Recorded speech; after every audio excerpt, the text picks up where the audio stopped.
This week on Thinking Biblically, I talk to a residential school survivor and hear the message that she is seeking to bring to her own people.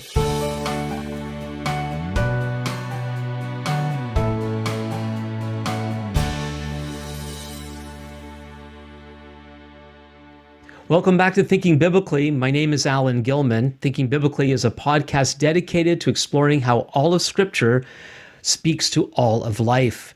Before I introduce this week's guest, I want to remind everybody to please subscribe and share and like and review and all those good things. Well, it is my absolute pleasure to have with me today Doris Greyeyes. Doris grew up on the Little Black Bears Band Reserve in Saskatchewan before being sent to the Lebret Indian Residential School at age 6. She attended there for 12 years before going to university. She was married to Marcel Greyeyes of the Muskeg Lake Cree Nation for 55 years. Marcel served for 26 years in the Canadian military, stationed throughout Canada and West Germany. He sadly passed away in September of last year. Doris has 3 children, including Melody, who was with me on Thinking Biblically about a month ago. Be sure to check that one out. She also has 9 grandchildren and 3 great-grandchildren. Doris has a diverse educational background in health, social development, adult education, and business. She's worked at national, provincial, and community levels. She is currently the CEO of Wakaos. I practiced just before. I'm sorry, Doris. You could say it for us in a minute. I'm going to try it again.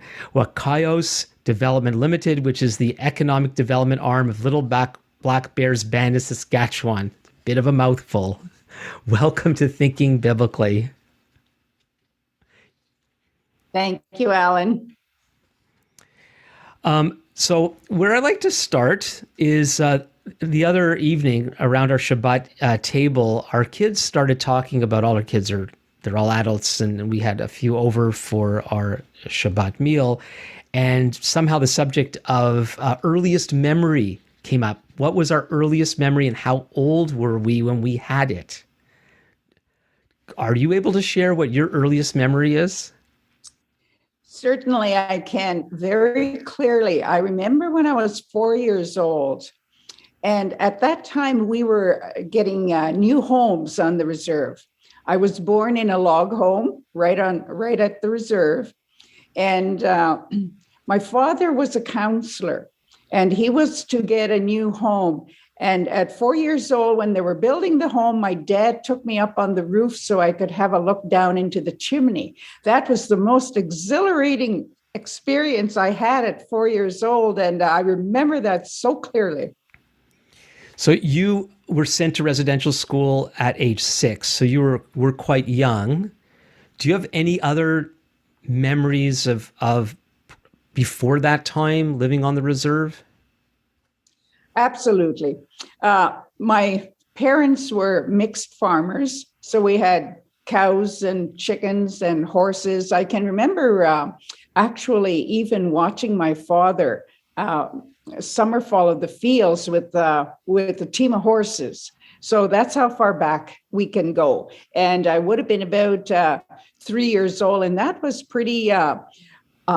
pretty normal thing for my mother and us children to do. We would go and watch our father. We would go for walks in the on the roads, and we would see our father doing the work in the fields. And he would come home, and we would all sit together and have a meal together. And he'd tell us about how the land was, the kind of conditions during that time.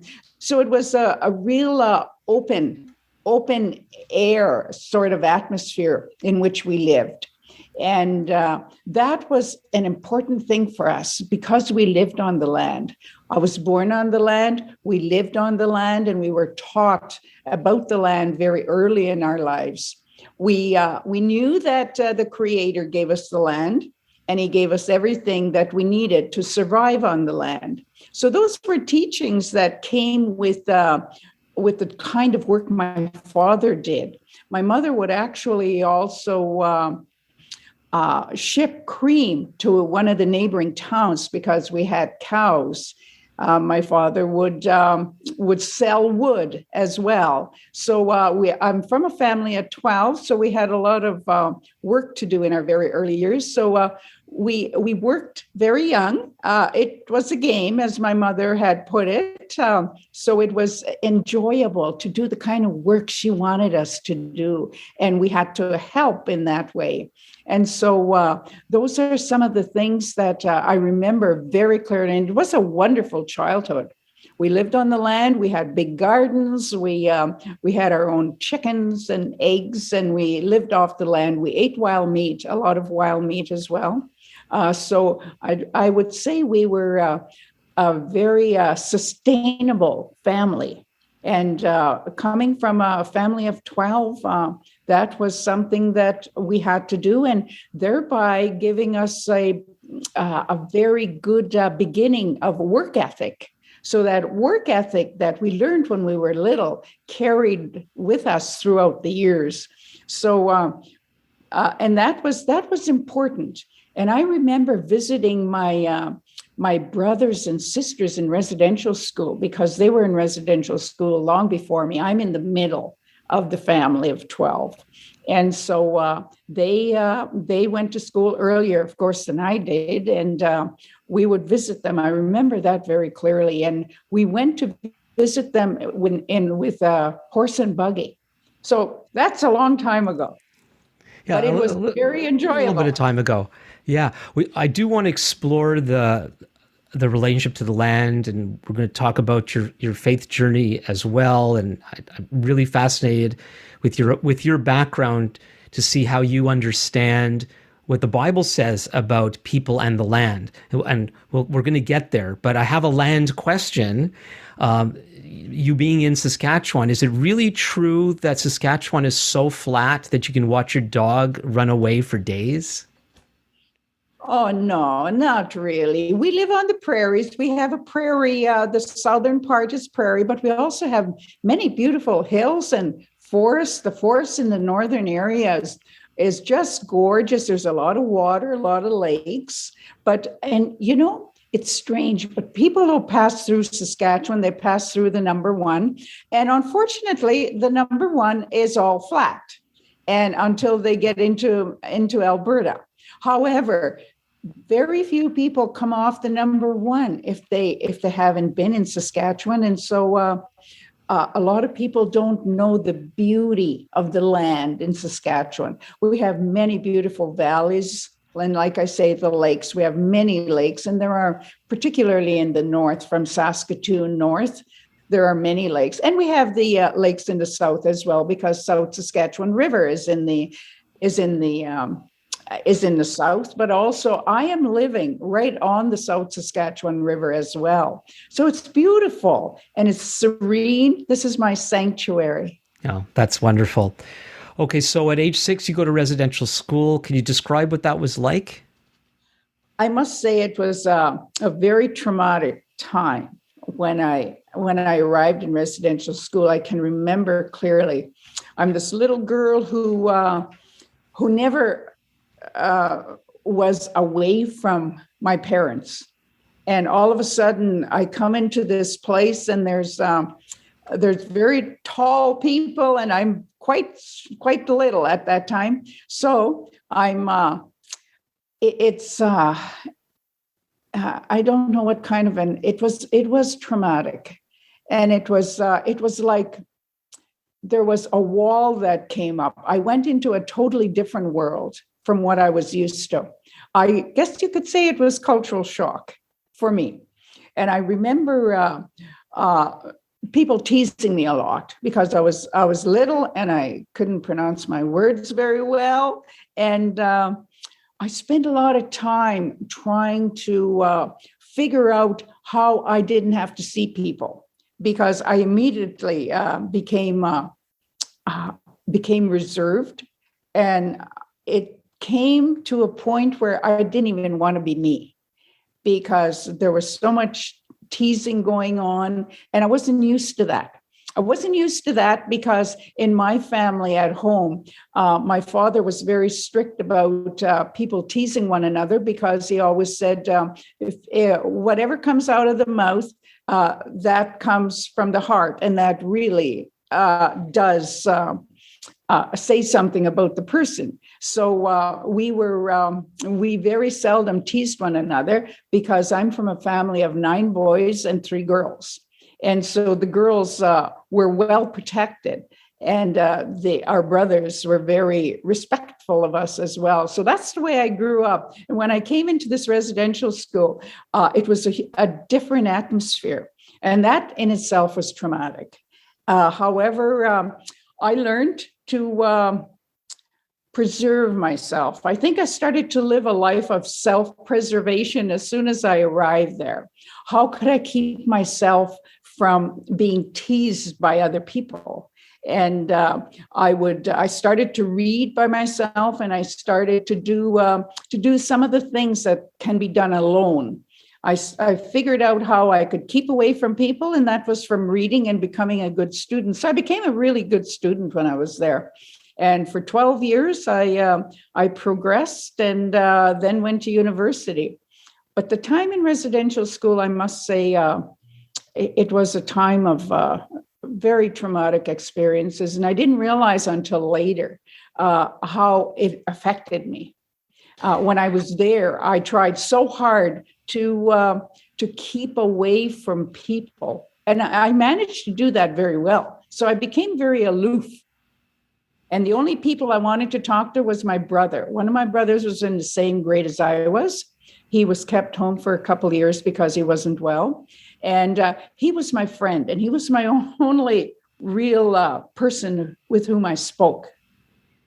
Yeah. Now, the trauma that you described, and if I say anything that is insensitive, I'd like you to tell me, because as a Jewish person, I know what it's like. People can say very interesting things, and sometimes they're actually trying to be nice when they're doing it, and when in fact they're being very offensive. I often worry more about the other Jewish people that might hear similar comments, and so that's why I'll often be the one to speak up. And so, please, if I say anything that's kind of off, please say so. And I know it's so. Setting up this question is also a little sensitive and difficult, because I'm going to do maybe what you're not supposed to do, because I'm going to set something up where I'm going to try to relate to you. So I also had a traumatic school experience. I was in the way that this school system was set up in Quebec, in Montreal, where I was one of the youngest. I was also small for my age. And so I was one of those. I got picked on a lot. I got made fun of. I was picked last for sports teams almost all the time. And my elementary public school experience was pretty terrible. So when you talk about and describe your trauma, I'm hearing some typical school stuff, not necessarily residential school stuff. Does that make sense? Yes. Can you elaborate? Yes. When I first arrived at school, the important thing for me was, where are my parents? Where did they go? So I really felt abandoned. And I began to feel rejected by the people who were there, even though they were my colleagues. It was that whole rejection for people. And like you say, being picked on, and also being, I was teased, and I would stay away from group activities just because I would try to preserve my own identity. And that didn't go very well. But you're not talking yet about the teachers, the establishment. You're talking about your fellow countrymen, right? Yes, I'm talking about my fellow countrymen, the teachers themselves. I must say, we had very good teachers. That is one thing I will say about residential school, and that's my experience. The nuns who taught us, they were wonderful teachers, because they were devout teachers as well as they were devout to their faith, and when they would teach us, there was commitment there. And they really did give us the skills to go on afterwards. That I must say. And also the priests were, we had some priests who were teachers as well, but it was mostly the nuns. And I was from a family who had been there before. And I think that made a difference. My oldest sister was the first was one of the first graduating classes that came out of Lebret Residential School, and then another brother followed. So I had brothers and sisters before me, and so I do believe that the nuns and priests who were in the school had that expectation, I guess you could call it, that I would follow in their footsteps. So I didn't find that I was mistreated really by the nuns and the priests. There was general mistreatment for everybody. However, when I was interacting with the nuns and the priests, there was really not a lot of terrible things that were said between us, because they also knew my mother and father. My mother and father would come and visit. And because as I said, of my older brothers and sisters who had graduated before me, there was this expectation that here's another member of the family. I'm thinking that's what was going on. I didn't put it together until later, but when I started to become a good student, I realized, okay, my brothers and sisters have gone through. And as a matter of fact, I even went to the father, brought our family to the graduation of our older sister at Teachers College in one of the towns near Lebret. Well, it was a little ways away. It was Musja Teachers College, but I was able to, and I think I was like maybe grade 2 at that time. So I was young, but they brought us to see our sister convocating or graduating from Teachers College. So that's a very different way of explaining some of the good things that happened. And my father always taught us, because my father went to residential school when he was 4. And so my father taught us that we had to respect the authority, because they were put there to take care of the students. And so there was respect there. And I came into school thinking about that. And I saw my brothers and sisters doing the same thing. So they were my role models, really. Even though I couldn't talk to them, I couldn't visit them because they were in different rooms. I knew when we went home for summer holidays, when we would talk about it, they didn't have a very difficult time at residential school either. So that was my experience. I think it was all in the way that the families, the expectation of families. So it's, as you were well aware, the general narrative today with regard to the history of residential schools is all we ever hear is the negative. And in fact, if anyone tries to say that there were some positives, they seem to get quite the backlash. But you're saying that even your parents regarded certain positive aspects of sending their kids away to this to a boarding school, and that you were encouraged to respect the teachers and so on. Did your parents have any kind of did they have any kind of regret or negative thinking about you going off and to the white man's school sort of thing? Was there any of that? Well, in those days, we were called Indians. First Nations, I will say now. First Nations were not able to go to public schools because the government had these residential schools set up, and they actually contracted, so to speak, the Catholic and Anglican, I think, nuns and priests to administer education through the schools. And I do believe that when my father went, and he was very little, he actually went. He was taken when he was 4 years old. His sister was 2, and there was a baby. His mother died in childbirth, so he went to the school.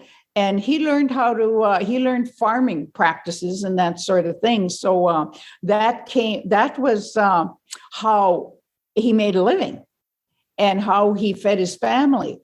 So from that experience of his, he knew that there was something good that could come out.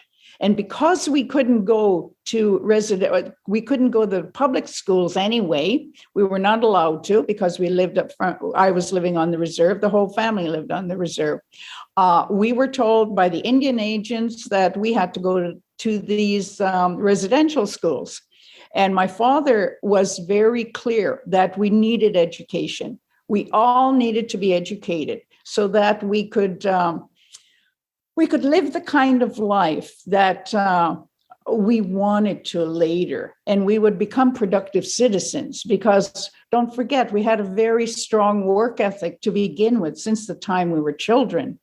And so this was just a natural process for us to go into school after learning what hard work could do for our family. And the way we farmed, the way we led our lives on the land.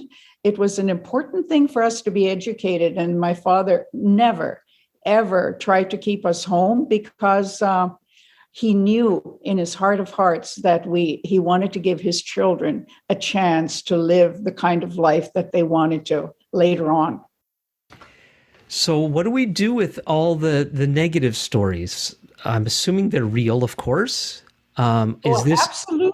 Are we dealing with are there bad apples and not so bad, or even good apples? Or how are people, like, if you had the opportunity to talk about residential schools in Canada and more general, and help people understand how we're to think of that history, how would you paint it? I think each residential school had its own experience. We have a collective experience of residential school, and I think the collective experience are those feelings of abandonment and rejection. That is the collective. That's my collective memory, anyway. Because we were taken from our parents, we would have liked to have gone back and forth to school on a daily basis, but that wasn't for us. We had to go to those schools. If our parents supported us in ensuring that we got a good education, then that would be good for us later on. That's important. But I also think, I do know that there were many schools that were different than our school. My husband, for instance, went to a different school. Because he's from Muskeg Lake, they went to St. Michael's in Duck Lake. And so that was a very different experience for him. Particularly in that school was grade 1 to 8. Our school was kindergarten to grade 12 by the time I went, anyway. And so the experiences in each residential school was very different. And I do know that. I have talked to many of my own colleagues across Canada, and some people had good experiences, some had bad experiences. And what we hear, of course, is all the bad stuff. And I do know that individually, it wasn't a good experience. Individually, when we're talking about emotional health, when we're talking about self-preservation for our own culture, those were the things that were really negatively impacted on most of us. So how have you dealt with that personally? I didn't. Okay. I actually put it out of sight, out of mind, and I became a good student, and I just went on, because there are times people, and my parents really were supportive of what we did. when we left school and we went to university, that was an important step. And so we had a lot of support from our parents. However, as I said before, individually, it was traumatic emotionally. I think the abuse was mostly emotional for me. For me, it was emotional, psychological. And physically, we had a roof over our heads. We had 3 meals a day. Everything was fine. Mentally, academically, we actually had good teachers. However, there were times when the teachers would call us savages, but I mean, in French, that's what it is, les sauvages. And that, I think that's native. I'm thinking that when I was a kid.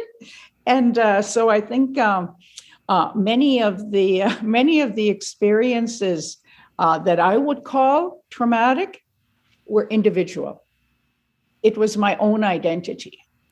And it was an identity that I had to change and that I didn't like to change.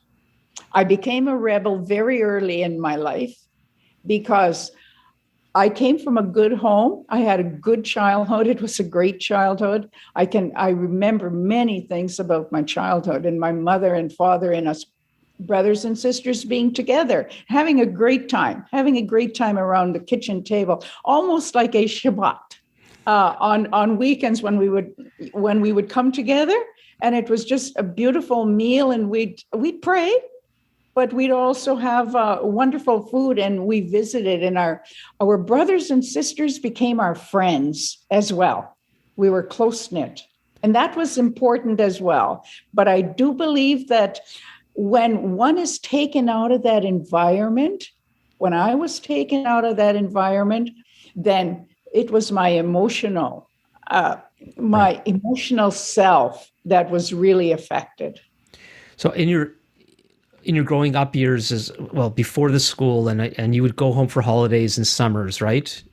We'd go home for holidays in summer. Right. And so what was the spiritual atmosphere, or religious atmosphere of your family at home?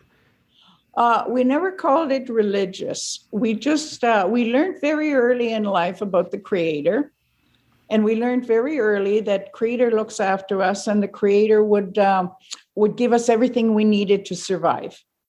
And so everything, and we tied everything to the land, because the Creator gave us the land, a place on which to live.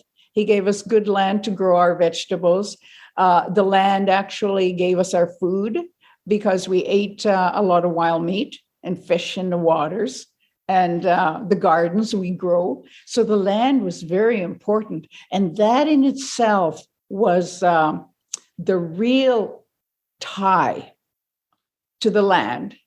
And when we were taken away from that and went into residential school, it was a whole different perspective. And I think that that's where the cultural shock really came, living off the land and then going into a residential school that was very sterile and very crowded, because we had a nice large place to live, and we had farms and that sort of thing, a real rural area. And then when we moved into a very crowded school, it was difficult to even, I like space. So it was difficult to maneuver in a very crowded school. We had over 500 kids. So that was hard. When you graduated grade 12, you went on to university. Mm-hmm. Was that something that came from you? Was it from your parents? How did you make that decision?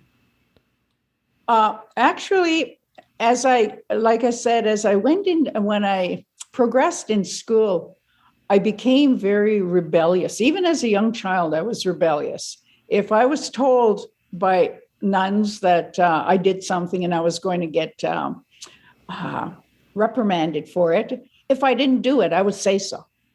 And that was is that rebellious, Doris? Well, to deny based on the truth. For most, we were not to answer back. Okay. Okay, so that was kind of like answering back. Yeah, rebellious today has come a long way since those days, Yes. Doris. Well, I'm talking as a young child, Okay. and you could be put in a cloakroom for doing that, and I was put in cloakrooms, and so I'd start to read that sort of thing. But I find that the We're rebellion. gonna have to just when you talk about being put in a cloakroom, because I remember the days of sent out into the hall and some of those things, and I was actually paddled in elementary school. I may be the last person in the Montreal school system to be paddled. It didn't hurt at all, but it was in front of the whole class. But we're not here to talk about me. So I put in the cloakroom. What does that mean? Well, we had a room full of where you put your coats, and everybody's coat would be in a certain place, and you have to remember where it was. Yeah. Well, and it was dark in there, and so when you closed the door, you didn't have a lot of light in there because there was no window. But yes, I remember being in the cloakroom a couple times, and I would just sit in there and sing or whatever. But and that didn't bother me because I liked being alone. And so I would read in there. And the only reason why I went, and why I'm saying I was rebellious, the reason why I went to university, there were very few of us in university at that time. I remember only two people who were in university when I went. They were both from the graduating class before me. And I decided that I wasn't going to be a teacher because we had teachers in our family. And I thought I would, the only reason why I applied to university was we had sort of a guidance counselor, and he was a priest. And he told me I would never make it in university. So that's why I went. It was okay. That's the rebellious part. Yeah, it was really, and it just grew out of that. And because I had never been in a university, I'd never seen it. However, I just thought, I think I'm going to try. And so he just said, oh, you'll never make it in university. He said, you should be a teacher, or can be a nurse, or you can go and do something else. And I said, no, I'm going to do this. Would you feel free to share about what era we're talking about? I think people could figure out, because when I said you were married to Marcel for 55 years, most people probably thought you got married when you were about, what, 4 or 5 years old? Right. No, I graduated in 1963. From grade 12. From Lebret Indian Residential School. Okay. And I went to university in Saskatchewan, and I went into the College of Nursing. And, was there any, again, with your cultural background, was there any concern about you needed to preserve that, or was that just not in your mind at all, and your parents, and what did that mean at that time to you? Where were you at with that? Well, by that time, I was midway in my family. I was in the center of my family, and my brothers and sisters before me had all gone into something, into teaching, or somebody went into electronics. And so that was there already. So that was an expectation that I would continue on as well. However, probably not in university, but I did. And I remember my mother bringing me, my father told my mother, you take her to university and you show her where she's got to go. My mother had never been. My mother didn't go to school. And so she was the smartest lady I know. And she was very, and she knew exactly what to do. My father asked her to take me to the university in Saskatoon. She brought me. We went by bus. And we went and met with Indian Affairs, because it was Indian Affairs, remember, who controlled everything. And they would put us into homes and I was placed in a wonderful lady. It was a lady and her daughters. She had a daughter and a son. Her daughter was a nurse, and her son was also in university. And so I went into this home, and my mother introduced me to these people, and so we met them, and they were good people. And she asked the cab, we traveled by cab, she asked the cab to take us to the university, whichever the closest way was for us to walk, that I could walk because I liked walking. And so the cab brought us to the university. So I lived, I don't know how far it was. It was quite a ways, but I would walk to the university. And my mother and father were very supportive of what I was doing. And I came home at Christmas time. My dad picked me up, and we went to the residential school. And the priest looked at me and said, "So, how did you do?" And I said, "I'll have you know, I passed my exams." And I said, "And I'm going back." And so, but that was just a kind of it was very proud of me to say that, really. I needed some humility, but I really thought, I'll show you. And you see, it was always that. I was always striving to be as good as everybody else, because we were told immediately that we were Indians, and that it was in the way they acted that we weren't good enough. So that was so this kind of disdain that he was exhibiting, was that a general thing that he was carrying, or was it, so it wasn't personal? Oh, no, it wasn't personal. It wasn't personal at all. It was, it's the expectations that were set up by the school. And there were expectations that some families would graduate and continue on. My family happened to be one of those families. And that sounds like that came from your parents. Yes, it did. It did, because my father knew very well that education was very important. And he wanted us all to be educated, and we were. So that was something that did us well afterward. There are so many things that we could talk about. I know you came to faith later in life, and I know some of your story, but I want to jump ahead a little bit because you talked about your relationship to the land and growing up and the Creator and all that. You eventually come to personal faith in Yeshua, Jesus, not that long ago, right? Yes. And then is it soon after that, or was it before that you got to go to Israel? Actually, we went to Israel. We were living in Germany. We lived in Germany for 7.5 years. And that's when Marcel was stationed there. That's right. And as a military person, there were many countries that he could not visit. Just because being in the military, there are certain things, certain places he couldn't go. So I traveled a lot with my two daughters. We went to Israel in 1988 with and we rented a car. We went into Cairo, went into Egypt. Then we flew to Tel Aviv. There was no place to stay because the hotels were all full. So some very kind Jewish person brought us into his home and for the night. And wow. It was unreal. And the girls were looking at me and said, "Do you think this is it?" No, I said, "I get a good feeling about this." And so, but because there really was nothing that we could do about it. And so we traveled all around Israel. We went up to Haifa and all the way, just all over the place. We even came into the Gaza Strip. And I remember them telling us, "Oh, you shouldn't be here, you know." "Oh, yeah." We said, "Well, hurry up and we'll go through." But we even went into the Gaza Strip that time. We went into Jerusalem. That was our last stop. And it was amazing. It was amazing when we were in the Galilee. We had learned about this when we were in school, just through history. And it was the most exhilarating thing to walk on the earth, on the land that Jesus walked. And so, but we weren't believers at that time. We were tourists, but it still impacted. The land was what impacted me. I would never forget it. And so it was with my children.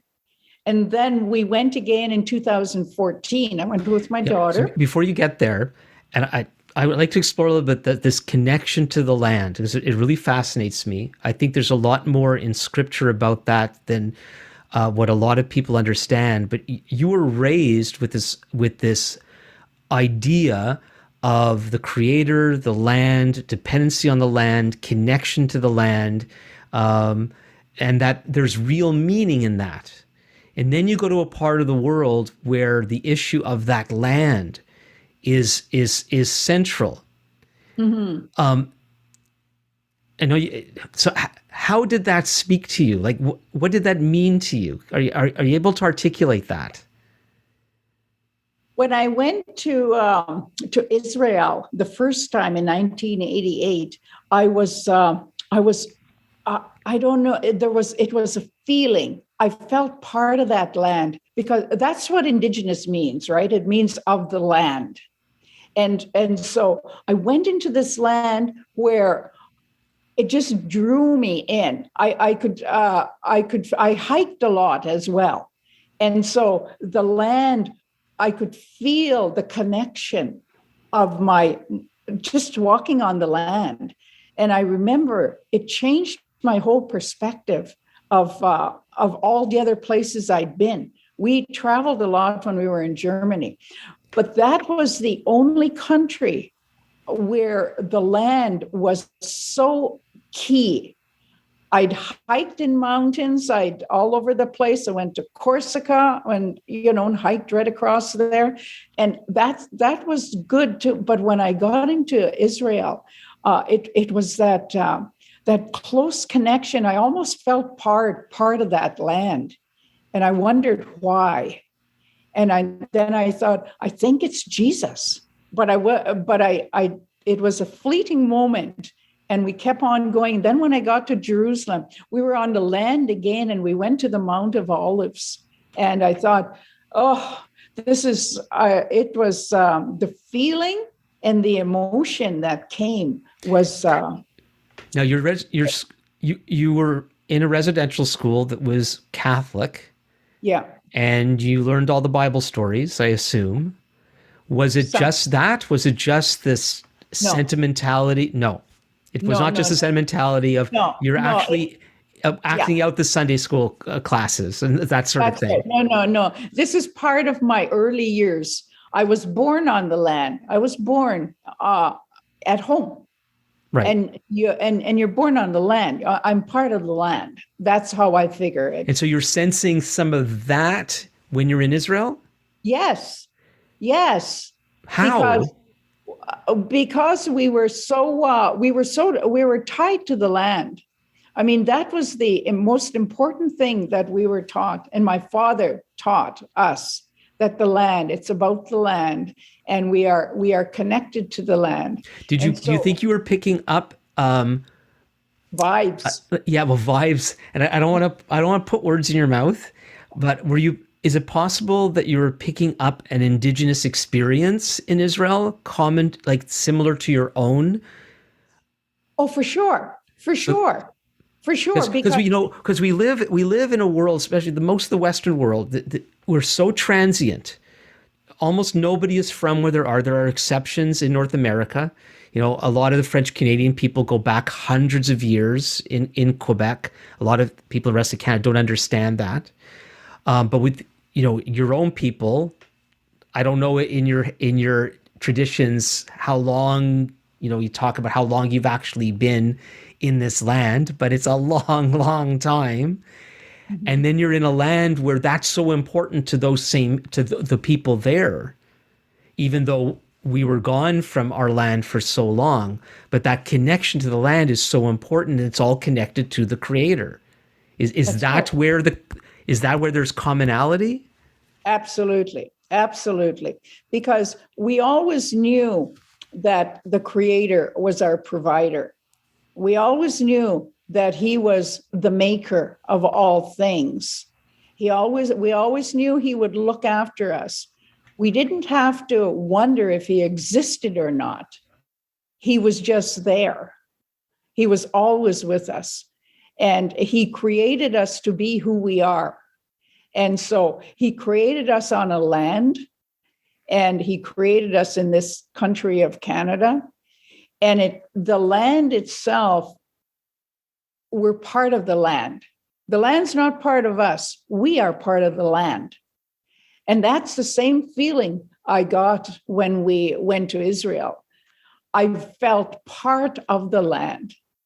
Most people say that the land is part of them, but no, the land is supreme. This is God's territory, and we are part of it. Many people think about it in a different way, but Indigenous peoples are part of the land. Right. So as an Indigenous person, especially in your own experience, you grew up with a knowledge of the Creator. You're taught by your parents that the Creator always provides. He uses the land to do so, which is true. Again, most in our modern age, we think it's the supermarket. That we hear about the supply chain, but it all comes from the land.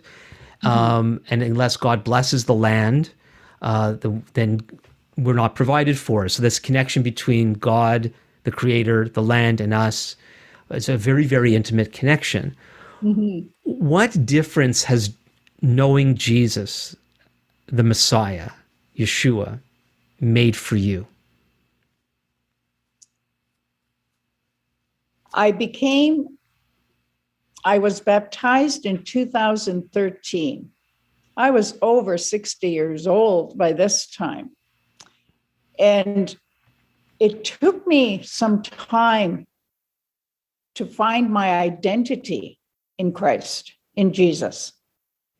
At this time, before this time, it was only Creator and me. I almost felt that we were living in the Old Testament. I mean, after I got to read Scripture, when I became a Christian, I saw my previous life as living in the Old Testament, because those are the things I did. I went to ceremony, that sort of thing, and it was all on the land. And so that was Old Testament living. And then when I came to know Jesus as my Lord and Savior in 2013, then I came into sort of the new covenant, into the New Testament living. And I felt that it took me some time to find my identity in Christ. And it came to me one day when I was with my daughter in the Creation Museum in Cincinnati. And I saw on the door, we were walking around the museum, and I saw this door, and it said, "I am the way, the truth, and the life. No one comes to the Father except through me." And that's what John 14:6. And that was a huge revelation to me. What? I can't go to God without going through Jesus? And that's what, and that was the day I truly knew that I had to know Jesus.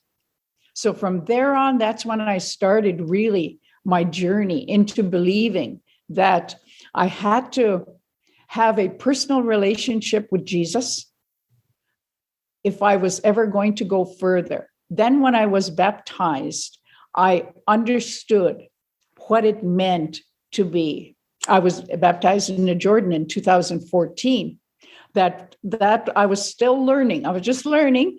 I went back in 2019 and I was baptized again. Something made me do it. We were on this trip and we were going to the Jordan 2019. And for some reason or other, I thought to myself, well, I've been baptized in a Jordan twice now, 1988 and then 2014. And I thought, but something just told me, you need to go. You need to be baptized. And I didn't have the clothing, but my daughter had some, so I borrowed hers. And I really felt what it meant to die with Christ, to be buried, and to rise again. At the beginning, the first time, I was afraid of the water because we didn't learn to swim, residential school. It was, we had a lake, but we couldn't swim. Anyway, I had fear of the water, but in 2019, I had understood enough and I knew that I had to be a friend of Jesus. And so I began, when I was baptized there, I went into the water and I wasn't afraid at all. It was just I was in a spiritual place in the water, and I felt myself being buried and then coming up to new life. I have a picture even. It was unreal. And then I knew, okay, this is it. That was my real revelation was then. And I just felt that, yes, it is only through Jesus. We need to know Jesus in order for us to be saved, period. And so I could see myself taking on a new life. My old life was gone, and I started a new life on that day. I was working at it, but that's when it really came. I can distinctly remember that. So how would you want people to be praying for the Indigenous people of Canada today? Is that too big of a question, or? Well, I actually think it's really important that I have been doing some work with my own people lately and talking about forgiveness. That's one of the main things we need to understand. And it's not to say that we must forget it.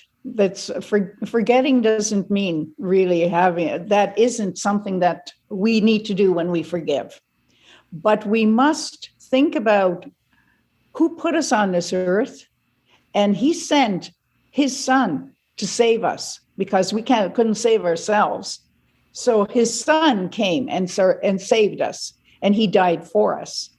And so we need to understand what will get us to that place where we come to Jesus, because it's only about Jesus. And I do believe that we need to take our collective memory, our collective experience of residential school. We need to understand what it is. Not that we have to understand, but we have to talk about it. We have to look at our collective experience, but we have to forgive. We have to forgive because when Jesus was on the cross, he just looked down and said, "Forgive them, for they know not what they do." It is very similar. Forgive the government who actually put the nuns and priests in the place to educate us and to take care of us, and some of them didn't do a good job. Christ would say, "Forgive them, for they know not what they do." And that's important. And I think on that basis, we need to forgive. We need to forgive so that we become free. We need to forgive so we can break the cycle of vengeance, because vengeance belongs to God, not to us. And so that judgment doesn't belong to us. It belongs to our Creator. And so Jesus is the only way that we are going to come to salvation, that we are going to be saved. And I do believe that when we get there, we will receive a light of truth. When we get to know Jesus, truth will come. It'll be right before us, because, we are called to serve and we are called to obey. We are called to do many things. And we understand as well that the cross, it is the cross that is essential. The cross reconciles man to God. That's the only thing that will reconcile us. And so the cross is important. And we know that we were born for God's purpose. And what is God's purpose? It's to know his son. Yeah. Well, that's beautiful, Doris. It sounds like the things that your parents invested in your life so long ago really has come to fruition later on in life. And as you're talking about the all-important topic of forgiveness, as well as that there is going to be judgment. These are the things that people are forgetting. People are so angry today. And a lot of anger, it comes out of frustration because we don't believe there's justice. Wrongs have been done at so many levels, to individuals, to groups, but God will have the final word. And if we can come to grips with that and let him in his time deal with all of us, then it's a lot easier to let go. And then to realize that whatever's happened to any of us, we all need his forgiveness and the freedom that comes to us through what Yeshua has done. You explained that really, really well. Thank you so much for taking this time to have this conversation with me. I keep saying when I share my podcasts with people, I keep using or want to use the word delightful. This has been such a delightful time. People get tired of, I should, call it, delightfulness with Alan Gilman or something like that instead of thinking biblically, because it's really been a delightful time. I hope people have been see the glow of your heart that's come forth in our time together. Doris and I talked before. If anybody has any questions for her or you want to get in touch with her, she prefers that you do it through me. So you could send me your comments and questions to comments@thinkingbiblically.org, and anything you want to ask Doris, I can pass on to her, and then she could take it from there. So again, thank you so much, Doris, for doing this today. Thank you for having me. You're most welcome. And so again, if you want to contact me or Doris, please send your email to comments@thinkingbiblically.org. Be sure to check out my YouTube channel and subscribe. And you can look up, I'll put Doris's daughter's Melody's conversation in the description, so make it easy for you if you want to check that out. That was another delightful conversation. And so until next time, this is Alan Gilman with Thinking Biblically.